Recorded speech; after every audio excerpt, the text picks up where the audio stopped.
This is Dropping Hints. I'm Alex. I'm Silas. In this podcast, you'll catch a glimpse of our everyday conversations. Don't you hate it when you just walk in somewhere, all of a sudden you step on something and you're like, yeah, this is it. This is the end. This is how I go down. Those are the memes. Well, that just happened to you. I did that just now. I was stepping on the mic. Okay, first off, before we begin, every time we do a podcast, Alex and I were just talking about this. Before we do a podcast, every time, we have to clean up the air. We have to clean up the area because there's junk all over the desk. Sorry that I have a hobby that has a lot of pieces. Giant jigsaw puzzle. I don't mind if you have a hobby. I also just mind if you I don't know. It seems like you do. There's so much dust. I sneezed 6 times right before we started, and then my nose was dripping.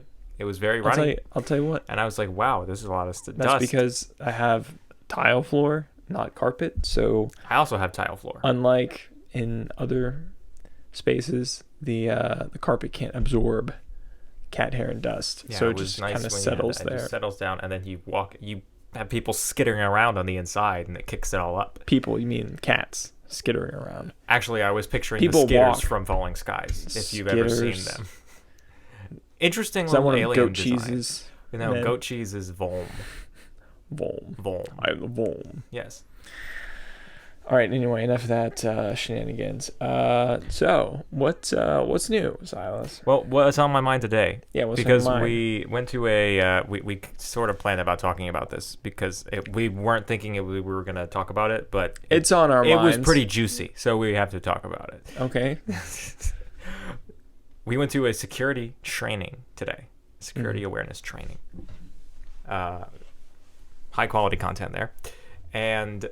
They gave souvenirs. They gave everyone a gun. They gave everybody weapons. Weapons isn't sort of the spirit. Preach, brother, man. Maybe he's not a brother.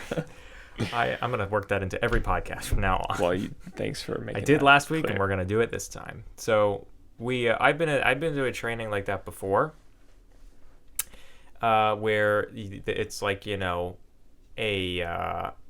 you're learning about the scenarios, and you're okay, this is what's liable to happen to your mind and your body when crisis. That's the word they use. When the crisis on Infinite Earths, when the crisis arises, that's what's going to happen. Because that's the world that we live in. And I mean, the training today was probably more academic in nature than the other trainings that I had been to. The other ones were academic meaning we just sat in our chairs and listened to information. Yeah, and listened to good information. That was good to hear. It's great information. So that got us thinking about all those scenarios, and that was one of the speaker was highlighting that you should go through these scenarios, play them out in your mind, and form hypothetical situations. What are you it's do? What would I do? I'm I've been doing that for years. Brother, we've been doing this forever. We know, yeah. So, do you have an example? FAU, college campus. We're there, and the Red Bull people are there. What does that mean? You never seen the Red Bull people? No. They drive a Mini Cooper with a Red Bull can on top. They go around campus giving out free Red Bulls, energy drinks. I have no idea what you're talking about.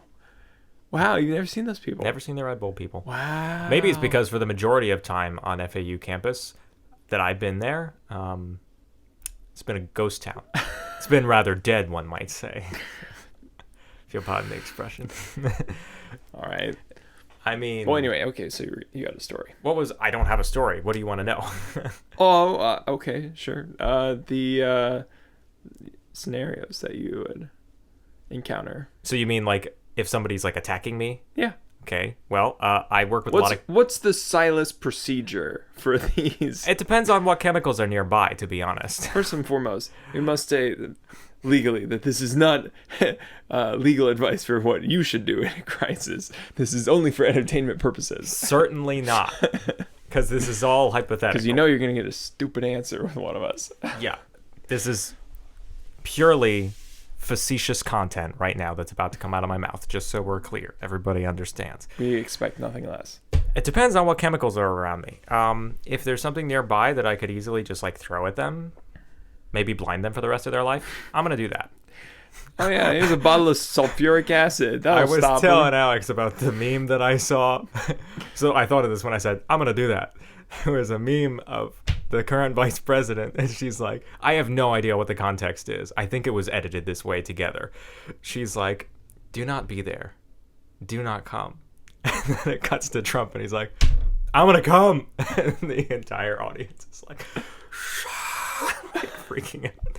I have no idea if those clips were supposed to be connected, if they were just contextless and then cut together for the meme.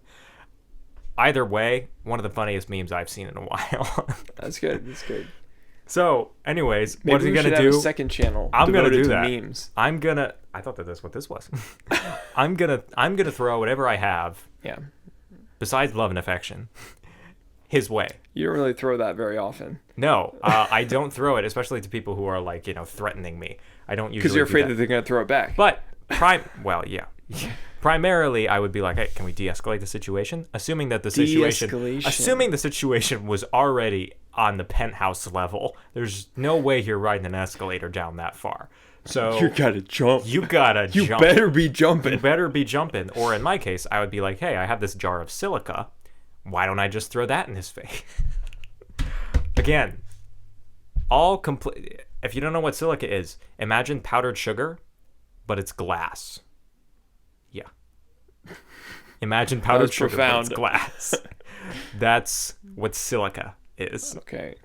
So in the state that you handle the state, yeah, you can have many types of silica. That's the kind that I use. It's a big jar of it, and you don't want to breathe it in, and you don't want to get it in your eye. It's one of those things that like the people would be like on the commercial. If you or a loved one have suffered exposure to asbestos, if you or a loved one have suffered exposure to asbestos and have contracted mesothelioma as a result, you may be wondering, how did I get this disease? What are my treatment options? How will this affect my loved ones? You need answers, which is why we have the So it's something. It's dangerous. You don't deal with it. Obviously, when I use it, I have to wear a special mask to like make sure I don't. So let me breathe get it this straight. Well, I'm supposed to. Crisis wear a special mask, happens. and I do wear a special mask. Crisis. Sure. The assailant is just running rampant, causing chaos. Running a rampant. And he's running amok too. Amok. And he's causing he or she or whatever. Statistically, definitely he. You know what? I'm not gonna put a label on it anymore. You don't want to misgender.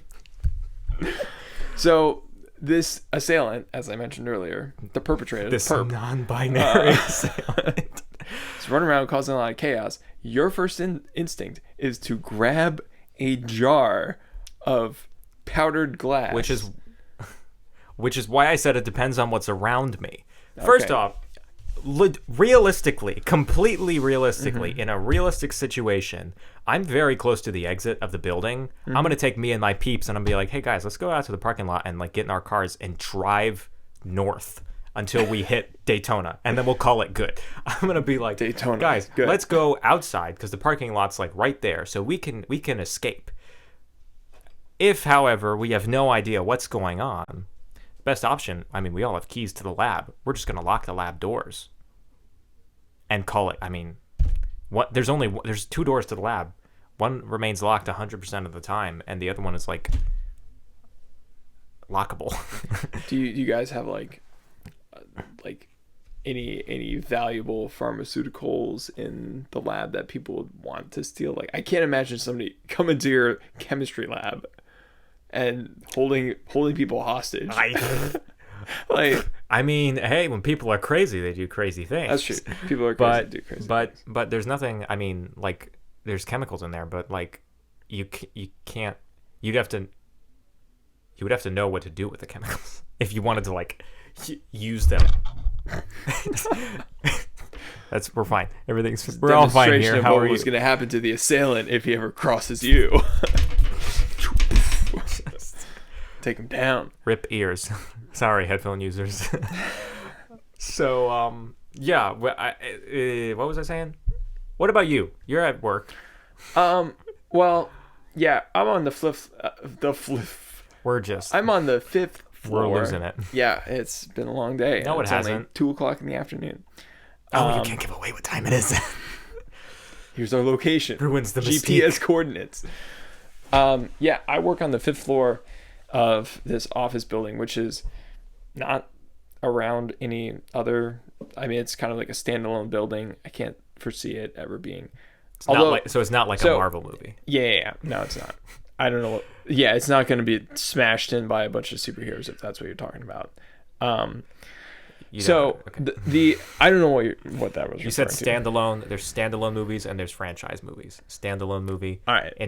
For example, The Batman.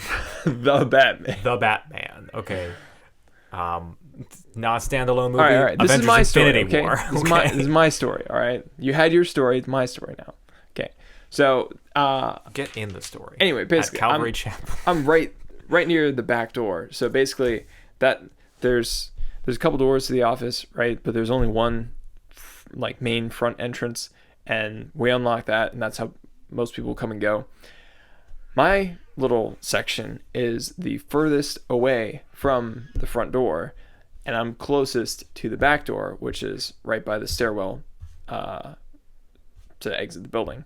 So in the event of anything that happens, I'm pretty close to the exit. That's like I'm making a beeline over there, grabbing anyone who's next to me to pull them along. In a completely appropriate way. Yes, by the hand.